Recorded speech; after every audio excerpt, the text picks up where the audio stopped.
Yo, what's up, guys? It's your boy Tree, and you're watching BlacRoom.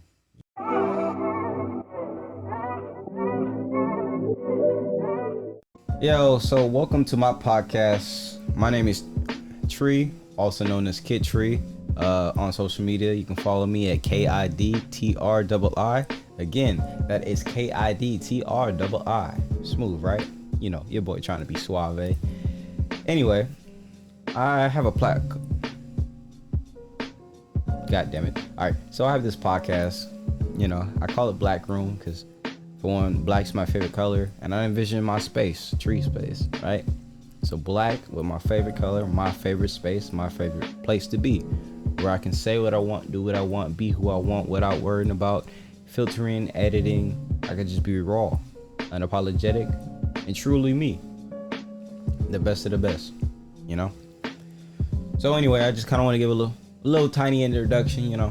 I'm an artist, I'm a poet, I make music. I prefer to make hip hop, pop, R&B, and rock, and indie. Yeah, those genres just be fire, and the artists that come out of them, immaculate. Any artist trying to collaborate, you know, hit my 9 or hit my DM, hit my any socials, which will also be in my links and descriptions. So be sure to stay tuned and stay real, you know what I'm saying? I have a coin saying this: tree equals life, life happens here. And then my second term, stay real.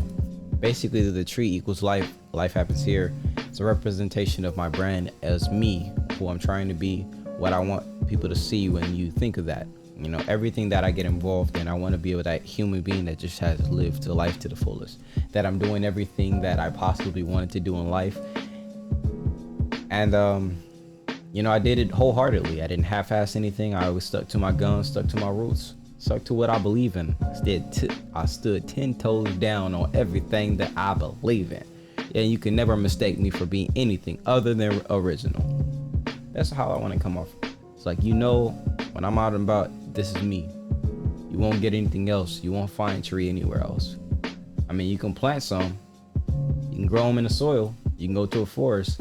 But you won't get this specific brand of tree. You know what I'm saying? No one else can represent or replicate what I've created and what I'm doing. And that's what I'm trying to do. Create my niche, my lane, my way. I'm trying to create the way. Do you know the way? Yes, I know my way. But do you know the way? Do you know your way? All right, I'm done. Anyway, so I want to dive right into the first segment that I had for this podcast. First segment, I wanted to talk about an experience. So this is happens to do with people who do drugs, right? I've been a sober man with a sober plan for 22 years on this planet. I've never been interested, never once been like, yo, let me do that. And definitely not one to give into peer pressure. You couldn't pressure me to save your life. You could put a gun to my head, I still wouldn't fold. I'll take the bullet instead. That's just how I roll. Ask around. Ask about me, dog. I ain't lying. Everything I say is normally true. The only thing I try to make up sometimes is, what do I end up making up sometimes? Maybe locations to make it seem relevant. No, because I always tell it where I'm at. My bad. Have I ever made anything up on my story? Sorry, give me a second. I'm actually tripping out. No, I've never made everything up. So I take that back. Everything I say is always 100% true and based off of a true story. I think from now, the things I will make up is the names, because I don't want to be name dropping people. I don't want to have that issue. I had a breakup of a friend group a while back because of, you know, name dropping and also just being on social media with issues that should stay behind closed doors. So it's a learning experience that left a scar on me, and I've grown from that. So I will not be name dropping unless I have clearance to name drop. I think the only person I will name drop is my best friend, because if I go down, he going down with me. That's just what you signed up for being best friend. What did Kevin Hart say? My bullshit is your bullshit, and your bullshit is my bullshit. I shouldn't have to lie. I shouldn't have to ask you to be in my lie or some shit like that, you know? So basically, Elijah, you know, I will ask your permission. I do want to respect you, but I'm still throwing you some ass, bro. We finna burn together. You know what I'm saying? Not nothing like that. Like, we don't need to get tested. We're not talking about burn like that. Don't get the wrong idea. Don't be thinking sus now. Let's keep this in the middle lane. Let's not swerve left or right. You know what I'm saying? All right. Anyway, so let's dive into this first segment. So over the weekend, this past weekend, because Halloween was just Saturday. I had a friend. Let's call my friend Big C. All right. So my homie Big C had a party, or a housewarming party, this past weekend, right? And of course, I wanted to go. I didn't have anything going on that Saturday, and I haven't seen my homie Big C in a while. So I was like, all right, bet, I'm coming through. So I live in Northridge, right? So it takes me about an hour and some change, about an hour and 30 just to get there on the Metro bus. I have to take either the 152 or the 240. It's same distance. I think the 152 is always faster, but it takes me to NoHo Station, and then the 240 takes me to Universal, which is a stop after NoHo Station, but it takes longer to get there. But same thing, because I would have to just get off at Highland to get there to walk to my homie Big C's crib. So I leave my house and I get there probably about 7 o'clock, about like around 7:30 or 8. No, my bad, a little bit like after 8, because I don't want to be too early, but then I don't want to be too on time. And so I get there, and it come to find out that we're still early. And normally I'm on black people time, so I end up showing up like hours late. I don't intentionally try to do that. Sometimes I'll be just clocking the clock in my head and be like, yo, I'm gonna leave it at this time. And then like, it just pan out like the times don't match up with what I think in my head and what the timing actually is. And then sometimes I get lost playing the game or something. Anyway, so I get there where it's early. A few people is there. We're not really socializing, like we're not really talking. We're kind of like subdued, reserved, and we're just kind of there. So I'm like, it's kind of boring. We ain't finna turn up. I mean, this is Saturday. At least we could do is like talk to each other. But then again, I was shy too. They did have some Hawaiian punch, the red kind. So I was like drinking that and munching on some barbecue lays. Man, them barbecue lays be hitting different. I'm not gonna lie to you. Anyway, so we get that, and then people start showing up, and then it started turning into a full-blown night. Some of my homies had showed up. I'm like, oh, Big S in the building. We got Big D in the building. I'm using their first initial. I don't want to name drop. I'm loving them because like some of my family's there, and we're having a good time. Then everything starts to pick up. Everybody's eating. I had some nachos. Yo, my homie Big C, she busted down in the kitchen with them nachos. Hey, yo, Big C, I'm gonna need you to make me some nachos again, because those was fire. Oh, I did tell you have to teach me how to cook too. So things start to pick up, and then it gets to a point where Big C mentions we're gonna take Molly. Everybody's gonna take Molly at the night. I'm like, wait a, I'm sorry, what the fuck, what? We're doing what now? I was confused, bamboozled. We're doing what? A man with a sober plan. But I think in my head, I internally thought, like, I've been sober. Like, I think there's one day I just need to let go. Just kind of experience life and try things, Stop just being this hermit and not experiencing things and closed-minded. So I'm like, all right, fuck it. We finna just try it for the first time. So that night, I said, look, I took like 6 shots. I don't think the shots did anything to me, bro. It's like, I tasted them and it just tastes like straight buns, bro. Straight buns. Did not taste good at all. But I did it anyway, and I kept doing it, hoping like maybe I'll be able to experience what y'all experienced. Didn't feel that. But my homie Big D, this is another Big D. There's 2 Big Ds. One is like, or I'm gonna say Lil D, or the homie Lil D, and then the homie Big D. Lil D is the homie. She's a wonderful person. Big D is the big homie. He's the homie. So Big D, he had me drinking water the entire night. I killed like 2 bottles of water.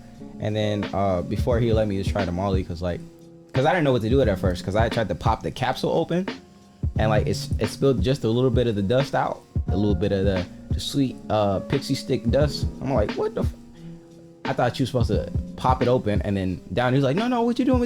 Put the cap back. I was like, oh, my bad. I ain't know. It's like, you good, G. I just, hey.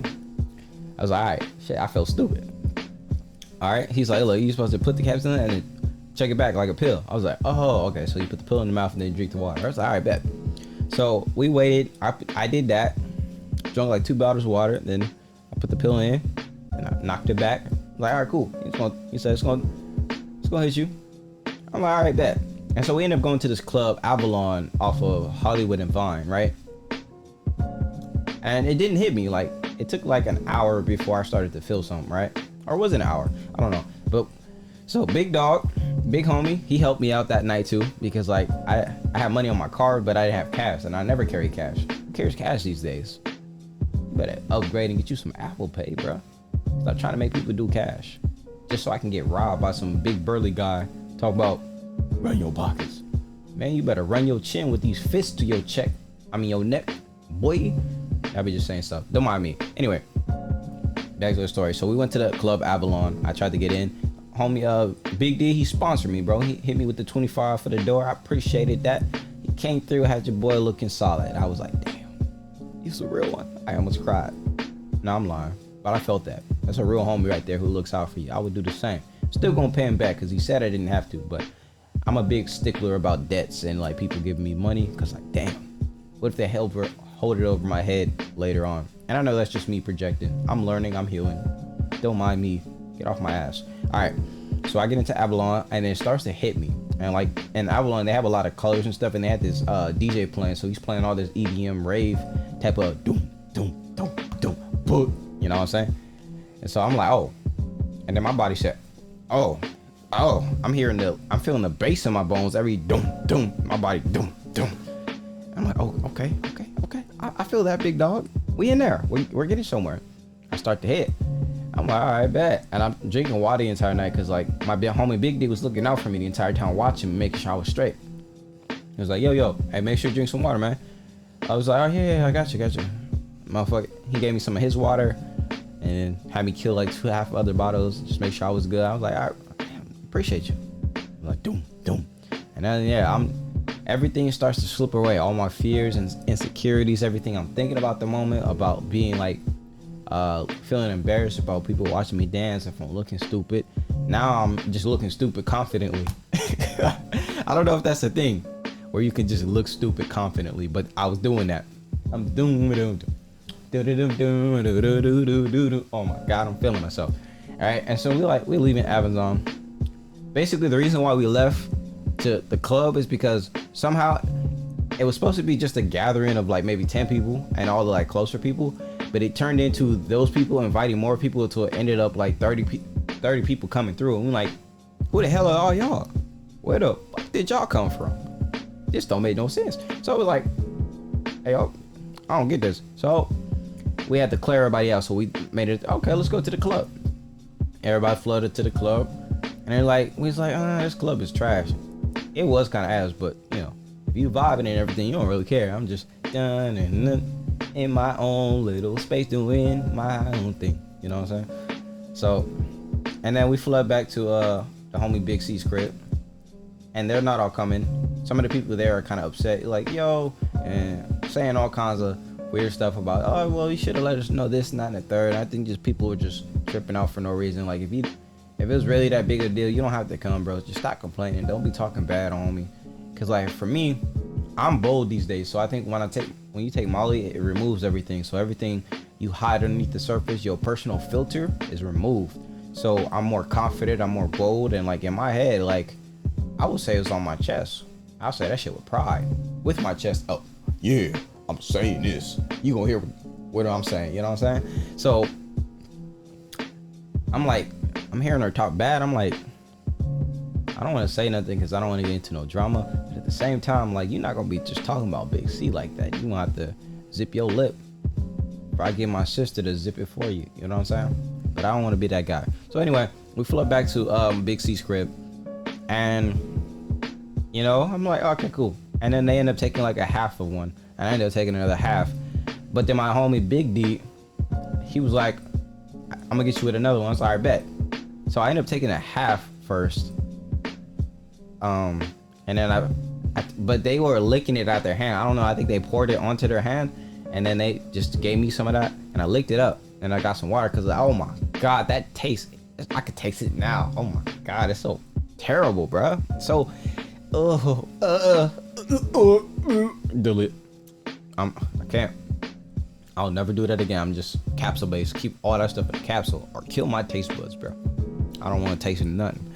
So I did that, chuck back some water, and then like 10 minutes later, the homie Big D brought me a whole pill, a whole one. I'm like, damn, I might be pushing it. I'm like, nah, I got this.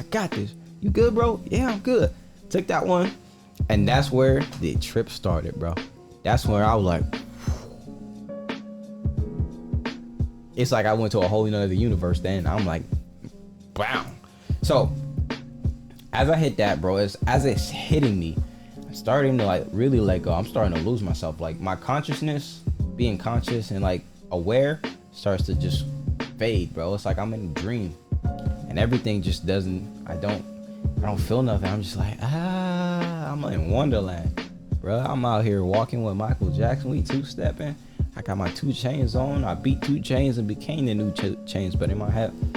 And what it did, it brought all my hidden feelings to the surface. So I suffer from, I'm gonna just be honest, bro. I got no shame in my game. I suffer from abandonment issues and instability and broken relationships and broken homes.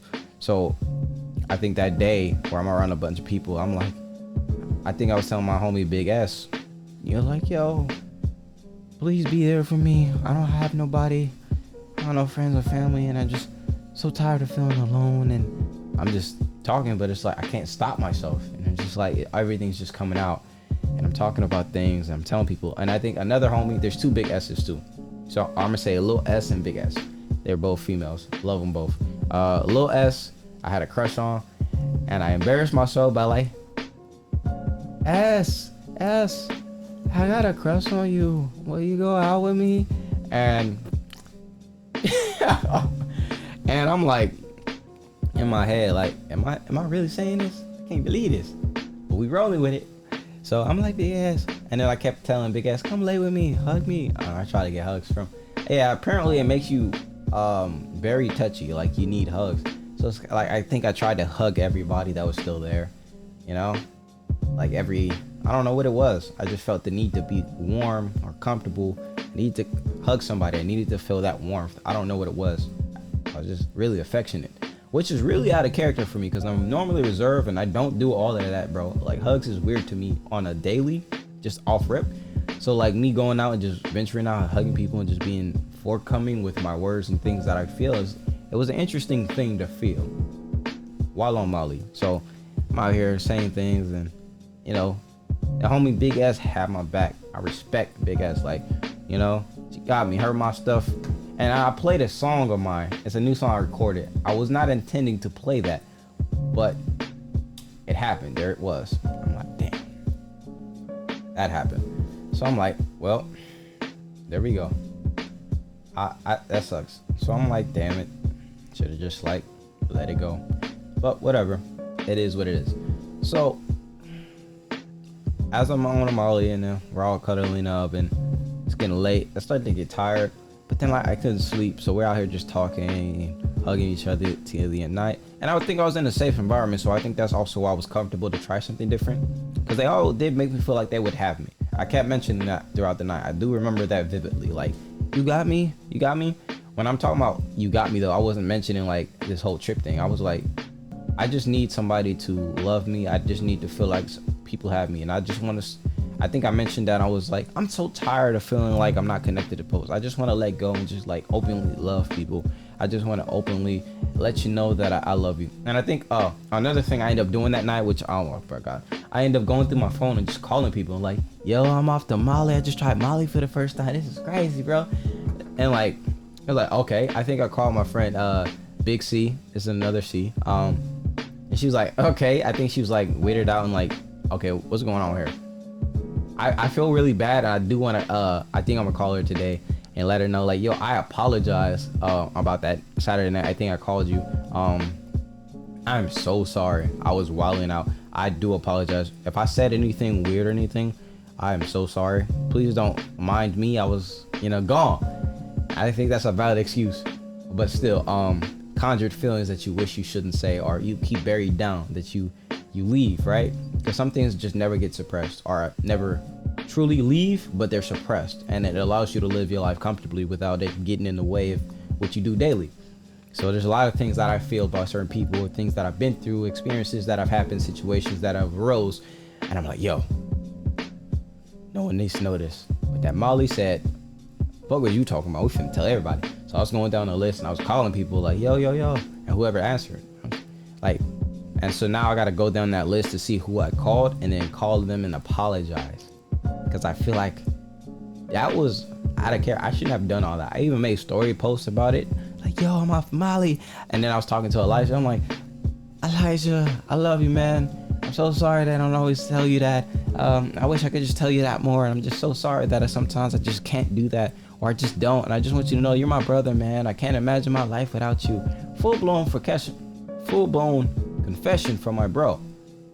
I'm not homosexual. I'm very straight, but I do want to openly love my brothers more and my sisters, and be like, I love you every day. Don't be ashamed to say it, because the reason why I don't say it is because sometimes I'm ashamed and I'm embarrassed, and it's like, I don't want to openly say that and just be looked at as weird, or I don't want those type of looks people give me, you know, like, I don't want those. So that's why sometimes I'm like, I don't want to do this.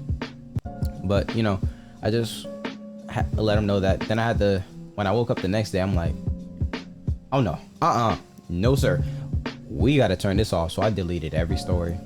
I'm not gonna let people see me embarrassed in the dark, talking out of my booty crack. Forgive the visual, but I gotta say something to kind of like emphasize how like I felt. I'm like, this ain't it. We ain't letting this slide, bro. We gotta park this shit and dead that right now. So we did that. Anyway, so, you know, we ate that night. It was pretty good. I had a pretty good time. You know, I got connected with a lot of different folks there. I feel like I got connected with some solid people. Appreciate Big C for that. You know, you do have solid people that do come and get connected, and I'm just glad. And she said she'll take me to raves more, because I definitely want to have a rave experience now. And I think I might try Molly like once, twice more, a few more times, and then I'm hanging it up and going back to my sober life. But I think it was an interesting experience, and I think I want to like feel it a little bit more, just so I can get a more clear picture of like my feelings on Molly and what it does to me, and like what my experience is, because it's gonna also go into my music. I don't know, you know. So I want to make a song about my experience, and I don't know. I gave me a perspective change. Golly, holy. Let me say what I'm trying to say. Anyway, it gave me a perspective change, and yeah, just things are a lot more clear to me now, and I'm just like, I gotta make it happen.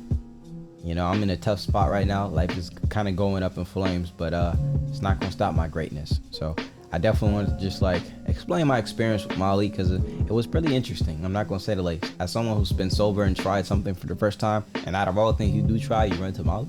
I don't think that's really bad in terms of like what I first decided to try. I don't know if I'm interested in trying anything else, but I do know I want to try Molly a few more times. And I know the best person to go, Big C, because she'll have me. She'll have my back. So that's the biggest thing to me too. It's why I'm more comfortable to do it. If it wasn't in any other setting where somebody didn't have my back, I would have been like, nah, bro, F this. We ain't doing that. I gotta let that go. It's not worth the heartache, the pain, because I'll be stranded somewhere, butt booty naked, wandering the desert, talking about, have you seen my guitar? Have you seen my keys? Have you seen a strand of my hair? I can't do that. I can't have that on my conscience. Passed out somewhere and waking up with a border guard talking about, hey, better come to my, huh? What? No, not gonna be me. Not happening. Not today. Not on this watch. But yeah, so that was my experience with Molly, and it was pretty interesting, you know. So I just want to wrap it up for today. That's all for this. I do want to just like start doing my podcast more, so I'm trying to stick to a schedule. So my posting schedule for this podcast will be Mondays and Fridays. Today's Wednesday, so Monday, Wednesday, and Fridays. My bad. So you should get an episode every Monday, Wednesday, and Friday. If you don't get an episode, please feel free to burn my ass up in a DM. Don't take that the wrong way. Pause. But flame me up. Like, yo, where's it at? So that I can get on it, because like I'm accountable with myself too. But a lot of times I get in my mood, and I'm really moody, by the way. And I'll be like, nah, I don't want to do it. But I can't keep doing this. I don't want to do it, because it'll turn into a week, to a month, to a year, to me just wasting my life away. And time is one thing we can't get back. And if I'm going to spend my time, I'm going to spend it wisely. It's precious. Ain't no amount of money, gold, or nothing can apply to that. So I want to make sure I'm spending it wisely and using it in a manner I can feel proud of. You know what I'm saying? So Thank you guys for tuning into this podcast. Again, I'm your host, Tree. I go by Tree, but Kid Tree, Kidtri on all Kidtrii on all platforms. And if you guys don't feel like searching that up, I'll definitely leave it in the descriptions, the comments, the captions, so on and so forth. You know what I'm saying? I thank you guys for tuning in. Tree equals life. Life happens here. And as always, stay real.